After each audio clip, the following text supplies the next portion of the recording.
Sanbanan. Guys, some of you guys shouldn't be in relationships. Or let me rather put it like this before Ning talk. Some of you guys shouldn't be in relationships yet. You shouldn't be in relationships yet, This is not so what's common when I chat to like friends or clients, whatever, it ends up becoming a social chat and, they'll ask me about my life, my kids, my relationship, etc., etc., etc. And then I'll then obviously ask the same question and you'll get to a point where people say, Benson, can't you organize, hook me up with your friend, etc., etc., etc., etc., whoever the case is. And say, can you be the matchmaker? And then I do the same thing. What are you looking for? And then again, like I've done in many videos, you realize it's also space who are just on their own world. However, the conversation I had earlier today, I realized, and I said this, I was like, Sissy, because I asked her about her past relationship and what happened. And, obviously it was the guy's fault and the guy was wrong and this and this and this and this. And I asked her about the relationship before that, and then again, same thing, the guy was wrong. And I was like, wait, I'm starting to pick up a pattern here. It seems like the men that come into your life are always wrong, And I was like, do you ever sit and introspect, Guti, maybe you might be wrong.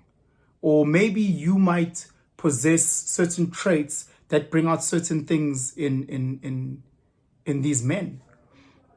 Like, I'm not trying to be horrible, and this goes for both ways, Maybe when I cheat, are you the person that brings out certain traits in certain females, like, oh no, she financially took advantage of me, and my ex took financially, and the one before. Maybe you need to take a look at yourself. Why is it that you are this type of person? Why is it that you are overly this, to a point where people just take advantage of you, And you start realizing, Guti, a lot of us are obviously carrying trauma, whether we were kids or triggers, whatever you want to call it. And, a lot of us have not healed. A lot of us have not healed as children, let alone in our past relationships where we got hurt, And it's easy to see a broken arm or a broken leg, whatever the case is, but it's a lot trickier to unpack and to heal a broken heart, or to fix certain trauma or traumatic experiences. So we just push them down, like many of the psychological things that we have, we just push them down.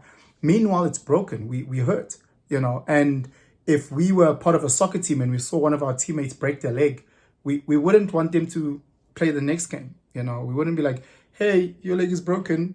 We've got another game next week. We'd say, you need to get help. You need to heal and get better, and you'll go through a relationship and it will end in tears and it'll be painful and you'll be heartbroken and psychologically and emotionally. But we don't seek help. We just jump from that relationship to the next relationship, from one soccer match to another soccer match. And it's such a scary thing, because we know that if you play the next soccer match with a broken leg and you don't seek healing and you don't take time to recover and you're going to make it worse. You're going to make it so worse. They might have to chop off your leg, but we don't do that. We just go, okay, let me go from one relationship to another. I've seen this with myself. I think from, don't laugh. I think from 2004 to like now, I think I've only been single for like a month. Like from 2004, in the past 21 years, I think I've been single for like a month. And you look at it, and when you introspect and you actually really go through your own healing and your own process, you realize, Benson, you're desperate for love, and you try and unpack it and you try and realize, okay, what is it? Why are you so scared to be alone? Why are you always rushing from one relationship to another? Obviously in my younger years, my ego was like, well, because obviously I'm irresistible. But the reality is that there's a lot of trauma, there's a lot of psychological brokenness, in jumping from one relationship to another. You need to heal from that. You need to go and seek help. Like a person who's broken their leg, they need to go and seek help. So we never do that. And even when we decide to, like, what, I'm going to stay alone, I'm not going to be in a relationship. If your leg is fucking broken, if you play the soccer match and your leg is broken, you can't just say, oh, let me just go home and put some panado aitung lali. We like, you need to seek help. You need to get this thing scanned. The doctors, the orthopedic surgeon needs to know exactly what's happening and to fix it. And you'll never be the same again, by the way. Everybody knows, whoever's watching this, you know after a bad breakup, you'll never be the same. Every breakup is bad. I don't even know I'm saying bad breakup. Every breakup is bad. And those that don't think it's bad, they're lying to themselves. Because again, you offered yourself, the most intimate parts of you to this person with the hopes of a future. For that to just end? If you think you gotta have a good breakup, then when it's even worse than when you think uchis. So again, you break your leg, you can't go home and just sleep it out and just sleep it off. No, fam. No. You know, we don't know the internal bleeding. We don't know what the hell will happen with this thing. It won't just magically fix itself and become perfect. So you come out of that bad breakup doesn't mean you spending 6 months by yourself before your next relationship is you healing. It's just meaning that when you pause in your healing process, and then by the time you get a new boyfriend, you'll press play, or a new girlfriend, you press play, and you'll take all that trauma and you'll plonk it into this relationship. And now this person will have to now obviously feel the pain of all that other shit that you were carrying and have not processed. And you see it from one relationship to the next. And you see it, you know. Or what's worse is that you'll finish your toxic relationship and you're like, oh, you know what, I'm not going to date for 6 months. But you're going to go to soccer practice. Your leg is broken and you still want to go to soccer. Oh, but I won't play. So you have all these toxic traits from broken relationships, and then your favor for 6 months. Your favor, understanding, guys, favor builds insecurities within yourself. Because one, examples of favor with the person who's in a relationship, with the person who's married. What do you think that will affect you when you're in a relationship? Don't you think you'll bring that insecurity when you're married? If you are the one who is sleeping with people's wives, and then one day you get married, you don't think that'll play back into your head? You don't think that will all, you don't? So now, during that 6 months of you not being in a relationship, soccer practice, ultimately you're going to make it worse. Because you're going to pick up other negative and bad habits. You selling yourself, whether you're a guy or girl, doesn't matter. You are selling yourself in the 6 months. Instead of seeking the right healing. Instead of going to the doctor and actually fixing this. So that by the time you go back to that practice of the doctor says, okay, 6 months, maybe you can practice or you can start playing the game. By then you've healed. Also right. You know. Also right. But, guys, I don't think many of us, we're not ready for relationships, eh? Well, not yet. Let alone marriage, let alone having kids. We're just not ready for relationships. We've got too much trauma, too much pain, too much baggage that we have not dealt with.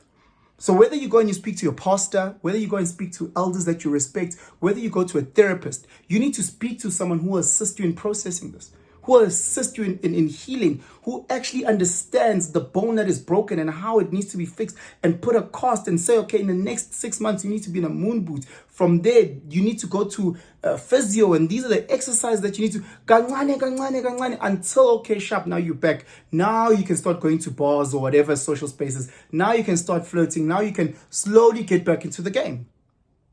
But jumping from one place to another, guys, we hurt each other. And what's worse, we hurt all these sisters and the brothers that are out there, that we are going and we just baggage, papa. So ngiyacela, guys, seek healing. If you think that you're perfectly fine and the problem has been the girls or the guys, you need to seek Jesus. It's worse for you. It's worse for you. Who blames, he could do the most, or they could have done the worst things. The question is, what is it about you that has brought those things out? You know, if it's a once-off, okay, no sharp, maybe it is that person. But if it's a recurring thing, and your past 5 girlfriends have done the exact same thing, bonke bayakufebela. Bonke. Come on, and bayakutshela. Tanga then now if uhambe ngempela uhambe uyogquma uphalaza. You know, but again, just because you're single doesn't mean that you can't work on yourself. You have to. And even if you don't have bad experiences from a relationship, guys, we need to constantly want better and work on ourselves. So if you come from a toxic relationship, or you don't come from the most toxic relationship, still work on yourself. Find out what it is about your childhood traumas, what it is about relationship traumas, from what you've heard, from what you've seen, what it is from your life of ukfeba that you are carrying. Work on that. Heal from that. Heal. Ube grandi. So that again, when you go into your new relationship, you don't have to carry all that type of trauma. You have to carry all that type of pain. And you can start attracting the type of people and the energy that you want. Because I truly believe that broken people attract broken people. And if you're attracting ifebe or you're attracting amachita that are there as fuckboys, whatever, you need to look at yourself in the mirror and ask yourself, what is it about me that keeps attracting these type of people? Are you digging in the dustbin and all you get is rubbish? Then you need to fucking stop digging in the dustbin. You need to change. You're going to places where the hoes and the fuckboys play and you want to pick a partner there? What is broken about you that forces you to go into those type of spaces and pick a partner there? Why can't you see? You know, so again, you need to seek help. We all do in different ways. The same way that if you're going through a lot of bad debt, instead of you running to the next loan and the next mashonisa, you need to speak to a financial advisor. Maybe you might not be able to speak to a financial advisor, then speak to an elder who is way better with managing their money. Speak to someone who can guide you. But this thing of keep repeating the cycles. And what's worse, just because you've stopped, I'm not dating, doesn't mean that you're working on yourself and are fixing shit and are healing. Stopping dating is a pause. And by the time you meet this next person, this next guy or this next lady, all you do is going to press play and all that shit that you've been holding on to, you're going to pour onto this person. If you are a lady that was going around sleeping with people's husbands, and the moment you get married to this person, you're going to assume that other ladies are also going to sleep with your husband, or your husband is giving dick to all these other ladies. If you were a lady that was going and doing all these things, if you're a guy doing all these things, we carry these insecurities until we fix, we process, we heal from that, and we then move on. Anyway, guys, let me know what you guys think about the advice of not dating yet, especially if you are hurt, especially if you come from a toxic relationship. Or maybe it's just I want to see my friends. Not with benefits, I'm my friends. Because it's a hetana, man. But anyway, let me know what you guys think in the comments below. I wish everybody just a blessed day, you know. And I wish everybody to find love, you know, without the pain and the hurt and, you know, the breaking of each other, you know. So, guys, it's cool. Sithandane kube kuhle, you know, kushadwa abanye abashaba bafuna ukushada babe nengane. Anyway, please share this video far and wide if you think other people benefit. Hit that like, notification bell, and subscribe if you're not yet subscribed. Guys, I'm out.